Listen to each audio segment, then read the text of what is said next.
Pension શા માટે? એનું એક કેલ્ક્યુલેશન છે, રફ કેલ્ક્યુલેશન છે, તમને અંદાજ આપવા માટે. કોઈ વ્યક્તિનો સવારનો નાસ્તો 25 રૂપિયાનો છે, સાંજનો નાસ્તો 25 રૂપિયાનો છે, બપોરનું જમવાનું 60 રૂપિયાનું છે, સાંજનું જમવાનું 60 રૂપિયાનું છે. અત્યારે તો 100 રૂપિયાની ડીશ આવે છે, પણ કોઈ વ્યક્તિ મિનિમમ ખાય છે એની વાત કરીએ છીએ. તો 170 રૂપિયા પર ડે એક વ્યક્તિનો ખાવાનો ખર્ચો થયો છે. હવે 170 ગુણ્યા 365 એટલે ટોટલ 62,050 રૂપિયા વર્ષના એ વ્યક્તિને ખાવાનો ખર્ચો કરવો પડે છે.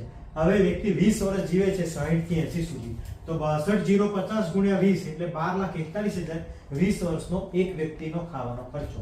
હવે કોઈ પણ વસ્તુ ઇન્સ્યોરન્સ કે ફાઇનાન્શિયલ ની અંદર 20 વર્ષમાં 3 ગણી થાય, તો આ 12,41,000 20 વર્ષની અંદર ગુણ્યા 3 તો 37,23,000 રૂપિયા આ એક વ્યક્તિનો ખાવાનો ખર્ચો. હસબન્ડ વાઈફ બે વ્યક્તિ હોય તો બંનેનો થઈને 74 લાખ રૂપિયા એપ્રોક્સિમેટ 74 થી 75 લાખ રૂપિયા ફક્ત ખાવા માટે જોઈએ.